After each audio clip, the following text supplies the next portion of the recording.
오늘 본문은 출애굽한 이스라엘 백성이 가나안으로 바로 들어가지 않고 광야 생활 가운데 마주한 그런 일입니다.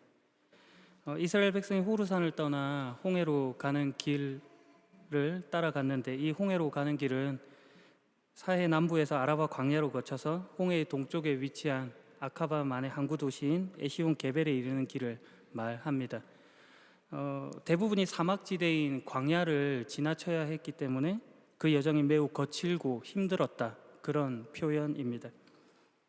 그 길로 들어선 것은 에돔 나라를 돌아서 가야 했기 때문입니다. 이 앞선 민수기 20장을 보게 되면은 이스라엘은 에돔 땅을 통과하여 가나안 땅으로 가기를 소망했습니다. 그런데 에돔 왕이 끝내 허락하지 않습니다. 사람이 사는 땅이라고 하는 것은 물이 있고 먹거리가 있는 그런 곳인데, 그곳을 지나쳐 갈 수 없게 된 것이죠. 그래서 이스라엘 백성은 돌아서 가야 하는 그런 형편에 놓였습니다. 그들의 인내심이 한계에 달았고 참을성이 없어졌습니다. 왜냐하면 지금 그들이 돌아서 가야 하는 이 길은 출애굽 1세대들이 이미 행했던 그런 길입니다. 약속의 땅인 가나안으로부터 점점 멀어지는 길이기 때문에 그들이 낙담할 수밖에 없었던 것입니다. 병행 구절인 신명기 2장 8절을 보게 되면 이스라엘은 아카바만에 있는 엘랏과 에시온 게벨까지 거의 다 가서 다시금 돌이켜서 모압 광야길로 북상한 것을 알 수 있습니다. 힘든 여정이 되는 길에 그들의 마음이 상하고 조급함이 더해지는 것입니다. 그들은 하나님과 모세를 원망하며 이렇게 말했습니다. 왜 우리를 이집트에서 데리고 나와서 이 광야에서 죽게 하는 거예요? 여기에는 빵도 없고 물도 없고 이 형편없는 음식은 이제 지긋지긋하고. 이스라엘 백성들이 매번 해왔던 그 불평의 패턴입니다. 힘든 상황 속에서 다시금 이집트로 되돌아갈 것을 생각한 것입니다. 이집트를 그리워하죠. 그들에게 자유가 없었던 그 노예 생활 되었던 그곳을 그리워한 것입니다. 나아가서는 출애굽기 16장에서 하나님께서 그들에게 직접 내려주신 그 만나를 형편없는 음식이라고 폄하합니다. 꿀처럼 달았던 만나가 이제는 그런 음식이 되어버린 것입니다. 그들의 박한 평가만큼 그들의 야박해진 신앙입니다. 그러자 하나님께서 백성에게 독사를 보내셨습니다. 당시 이스라엘이 행하던 이 광야 지역, 특별히 아라바 지역에 서식하고 있었던 코브라와 같이 맹독성이 있는 그런 뱀을 말합니다. 그런 뱀들이 많았습니다. 그 뱀을 보내셔서 이스라엘 백성에게 교훈을 주신 것이죠.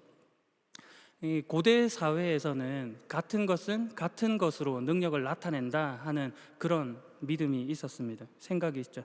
가령 열왕기하 2장에 여리고성에 사는 사람들이 물이 쓰고 좋지 않아서 그 열매들이 익지 않고 떨어지는 그런 일이 있을 때 엘리사가 새 대접에다가 소금을 담아오라고 하여서 샘에다가 뿌리는 그런 장면이 있습니다. 우리는 소금을 짜다라고 이렇게 말하지만 그 당시에 소금은 쓰다라고 표현을 했습니다. 그러니까 쓴 물에 쓴 소금을 넣음으로써 능력을 나타내는 것이죠. 이집트에서 뱀은 무, 파괴, 죽음 이런 것들을 상징하는 것이었습니다. 이 파라오가 그 머리와 목걸이에 뱀의 형상을 만든 것은 그런 무와 파괴, 죽음 이런 것들을 막는다 하는 차원과 함께 그것들을 지니고 있음으로써 그런 능력을 과시하는 그런 용도로도 사용되었습니다. 오늘 본문에 하나님께서 같은 것에 같은 것을 보임으로써 능력을 나타내십니다. 뱀, 독사를 상징적으로 사용하심으로 파라오가 가졌던 그 이집트로 돌아가는 그 일이 독을 받는 것과 같은 그런 일이다 하는 것을 보여주시는 것이죠. 하나님을 버리고 꾸는 그들의 꿈이 결국 그들을 죽이게 만든다라는 것을 상징적으로 보여주는 것입니다. 독사가 백성을 물어 많은 사람이 죽었습니다. 백성이 모세에게 와서 말했습니다. 우리가 당신과 여호와를 원망함으로 죄를 지었습니다. 여호와께 기도드려서 이 뱀들을 없애 주십시오. 그제야 백성들이 자신들의 죄됨을 알게 된 것입니다. 세상적으로 보면 원망은 죄가 아닙니다. 세상법으로도 그렇죠. 그러나 성경의 관점에서 그것을 죄로 규정하고 있는 것입니다. 왜냐하면 죄는 하나님과의 분리를 의미하기 때문입니다. 원망을 통해서 하나님을 대항하여 자기 길로 들어서는 모습입니다. 그걸 하나님께서 교훈하시죠. 그래서 모세는 백성들을 위해서 기도하게 됩니다. 중보기도를 한 것이죠. 하나님께서 모세에게 말씀하셨습니다. 구리뱀을 만들어서 장대에 매달아라. 뱀에 물린 사람은 그것을 쳐다보면 살 것이다. 구약 성경에서 장대는 어떤 동일한 행위를 위해서 또는 중요한 정보를 전달하기 위해서 자주 사용됩니다. 장대를 통해서 사람들이 이목을 끌고 중요한 내용을 가르치는 것이죠. 거기에 구리뱀을 만들어 매달게 하신 것입니다. 그들을 물었던 독사의 형상을 따라 구리뱀이 만들어지고 그것을 장대에 매달므로 인해서 어떤 그 뱀이 이렇게 매달림을 당한다 하는 그런 인상을 주는 것이죠. 공개적인 승리 이런 것들을 전시해 놓는 그런 장면입니다. 구리뱀을 쳐다본 사람들은 누구든지 고침을 받았습니다. 살아났죠. 구리뱀 자체에 신통한 능력이 있어서 그런 것이 아니라 하나님께서 치유하시겠다, 승리하게 하겠다, 구원하시겠다 하시는 그 약속 때문에 그들이 살아나게 된 것입니다. 하나님의 은혜인 것이죠. 오늘 이 본문과 관련하여서 요한복음 3장에 이런 표현이 있습니다. 14절과 15절인데요. 모세가 광야에서 뱀을 높이 들었던 것처럼 인자도 들려야 한다. 그것은 그를 믿는 사람들에게 영생을 얻게 하기 위해서이다. 그리고 이 말씀에 이어지는 16절 말씀이 우리 잘 아는 말씀. 하나님이 세상을 이처럼 사랑하사 독생자를 주셨으니 이는 저를 믿는 자마다 멸망하지 않고 영생을 얻게 하려 하심이다 라고 말하고 있습니다. 세상을 멸망하러 그리스도가 오신 것이 아니라 영생을 주시기 위해 오신 것이죠. 그래서 이어지는 17절 말씀이 더 분명해지는데 하나님께서는 세상을 심판하기 위해 그의 아들을 세상에 보내신 것이 아니라 자기 아들을 통해 세상을 구원하시기 위해 그의 아들을 보내셨다 하는 그런 말씀입니다. 멸망이 아니라 영생을, 심판이 아니라 구원을 말씀하고 있는 것이죠. 그 말씀에 앞서 오늘 본문이 말해지고 있는 것입니다. 뱀이 높이 들리는 것과 같이 인자, 즉 예수 그리스도가 높이 들림으로써 구원이 말해지는 것이죠. 옛 이스라엘의 전통적인 수비학, 그러니까 히브리 문자를 숫자로 치환하여서 암호화하는 방식을 게마트리아라고 합니다. 영어로 치면은 A, B, C, D 하는 이것을 1, 2, 3, 4 이렇게 대치하는 것이라고 생각하면 쉽겠습니다. 오늘 본문의 구리뱀을 뜻하는 히브리어 단어는 나하시입니다. 이 단어들을 다 합을 해보면 358이라는 숫자가 나타납니다. 이스라엘에게 있어서 이 358이라는 숫자는 구원의 수로 이해됩니다. 창세기 49장 10절에 참된 왕이 오시기까지 하는 야바실로라는 히브리어 단어인데 이것이 358입니다. 구세주의 오심을 예언하는 구절로 해석이 되죠. 더하여서 헬라어로는 그리스도인데요, 히브리어로는 메시아죠. 이 메시아가 바로 358이라는 수를 가집니다. 구리뱀과 메시아 사이에 연결 지점이 있는 것입니다. 메시아, 그리스도로 오신 그분께서 장대에 매달린 뱀처럼 십자가를 지시는 장면을 연상시키는 것이죠. 이를 통해 그분께서 우리를 향한 자기의 사랑을 확증하시고 심판이 아닌 구원, 멸망이 아닌 영생을 허락하시는 것입니다. 우리에게 그것을 목적하시고 계시죠. 장대에 매달린 구리뱀을 봄으로 십자가에 달린 예수 그리스도를 바라봄으로 구원을 얻게 되는 것입니다. 누구든지 그를 믿는 자는 영생을 얻습니다. 그런데 우리가 여기서 조금 더 깊이 있게 생각해 볼 부분이 있습니다. 단순하게 예수를 믿어 영생을 얻는다고만 말하면 기독교가 가지는 그 오묘한 뜻을 지나치기 쉽기 때문입니다. 인자가 들려야 하는 이유는 예수님을 믿는 자에게 영생을 얻게 하기 위함입니다. 뱀을 높이 든 것 같이 인자가 들리는 것은 사건입니다. 믿음으로 영생을 얻게 하기 위한 구원이라는 말은 약속입니다. 이 약속은 사건 속에서 구체화됩니다. 우리가 믿는다고 하는 것, 이것은 하나님께서 이루신 사건이라고 하는 것을 바탕하고 있다는 것입니다. 지금 우리가 얻은 구원이라고 하는 것이 무엇인지에 대해서 말하고 있는 중입니다. 우리가 예수님을 믿어 구원을 얻는다고 하면 예수를 믿는 것에는 어떤 멋짐이라고 그럴까요? 영광스러움 같은 것들이 있어야 할 것입니다. 그것이 일반적인 사고죠.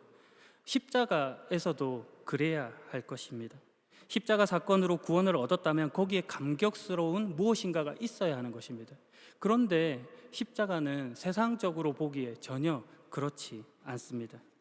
가치 있어 보일 만한 것이 보이지 않는 것이죠. 예수 그리스도의 처참한 죽음만이 있습니다.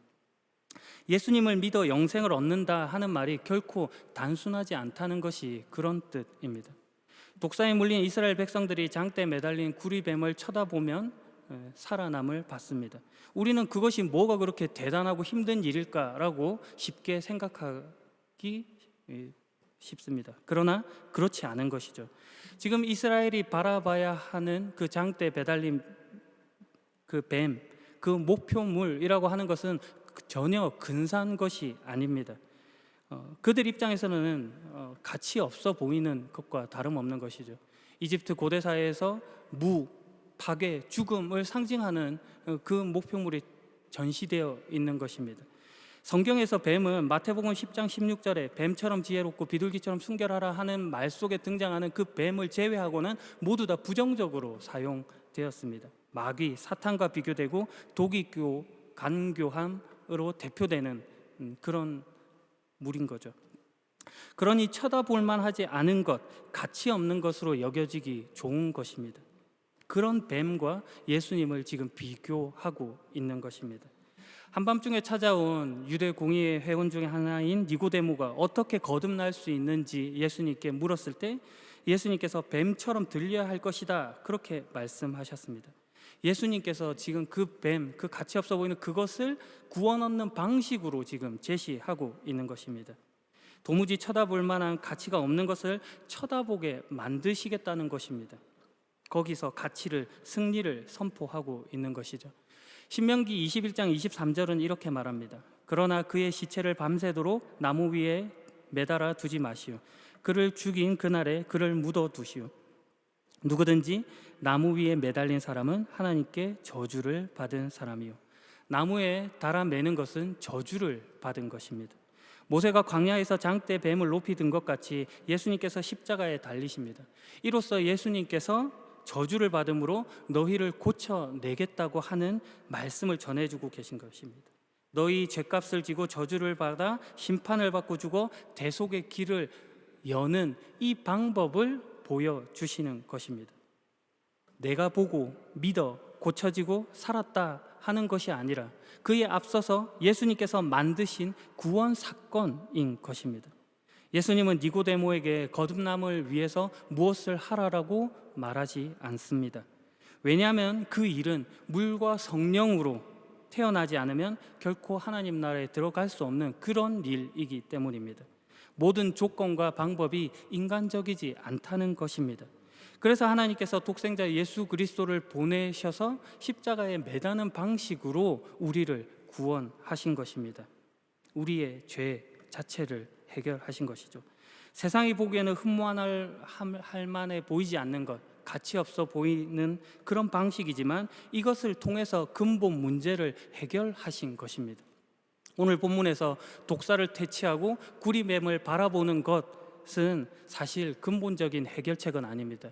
그들이 지금 아픔을 가지고 그런 병들이 있는 것들이 회복되고 치유되는 것 정도일 수 있습니다.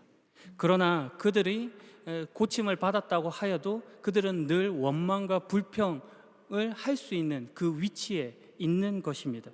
그래서 하나님은 예수 그리스도를 통해서 죄인 된 것을 고치기로 작정하셨습니다. 그들의 죄를 없이 하시겠다고, 죄를 씻는 방법으로 구원을 말씀하시는데 예수 그리스도를 통해 이 일을 이루셨다라고 전달해 주고 있는 것입니다. 그렇기에 구원은 궁극적으로 하나님의 사역인 것입니다. 우리가 예수님을 바라볼 수 있고 찬양할 수 있고 그리고 예배드릴 수 있는 것, 십자가 사건을 가치 없는 것이 아니라 영광되고 감격스럽게 바라볼 수 있게 된 것이 내가 받을 저주를 예수님이 대신 받으셨기 때문에 그 일을 위하여 자청하여서 찾아오셨기 때문에 가능해진 일인 것입니다.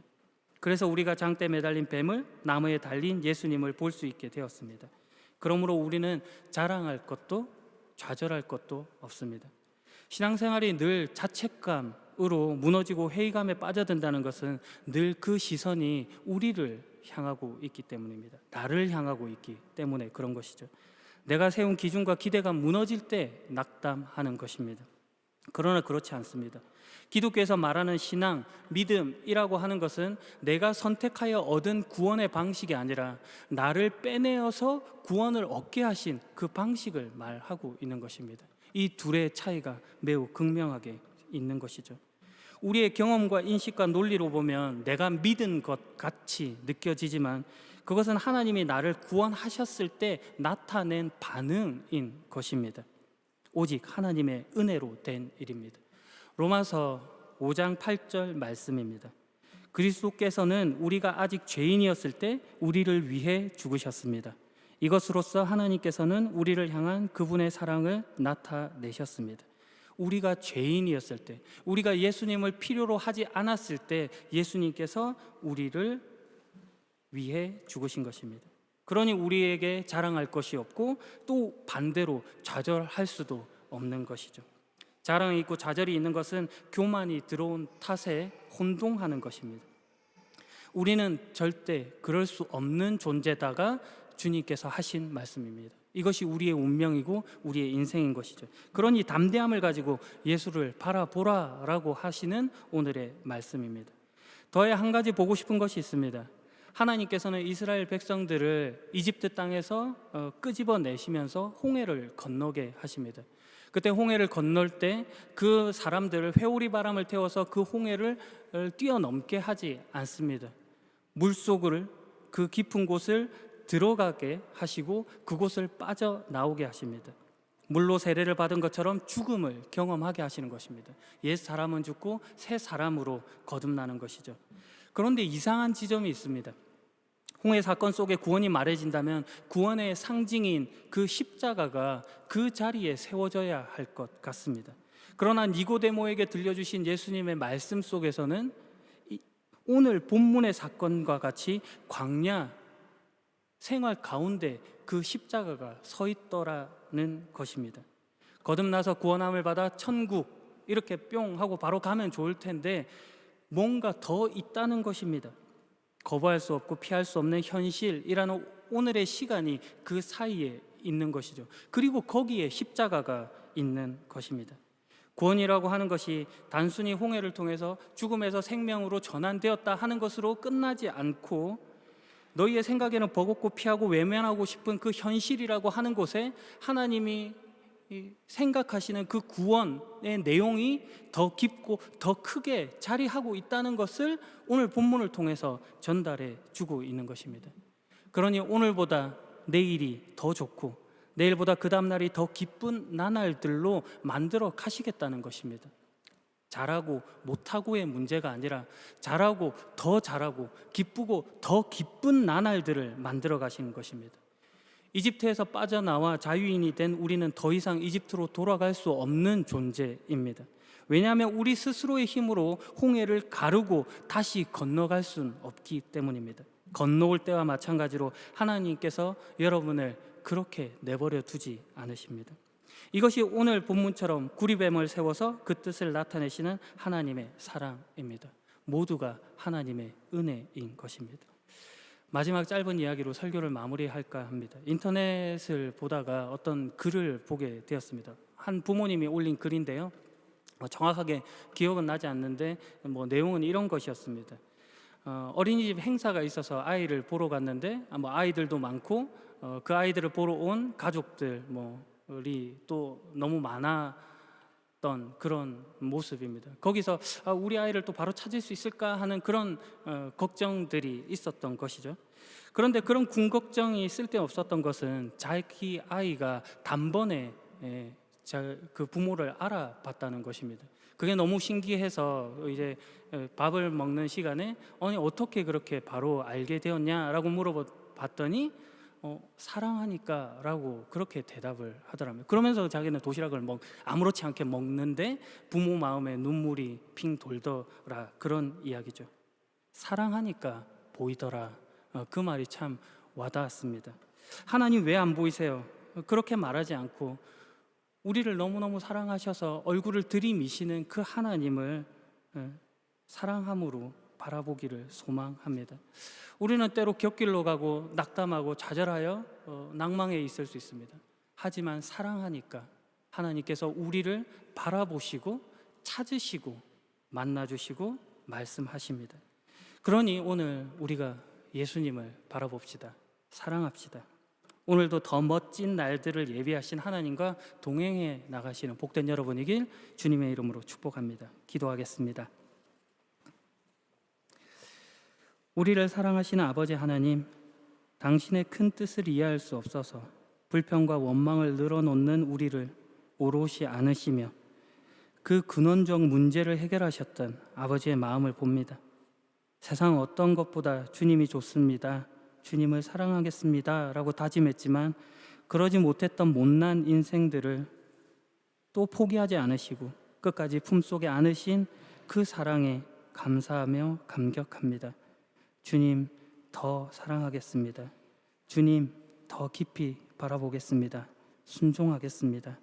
오늘도 우리를 위해 목숨까지 아끼지 않으신 예수 그리스도의 이름으로 기도합니다. 아멘.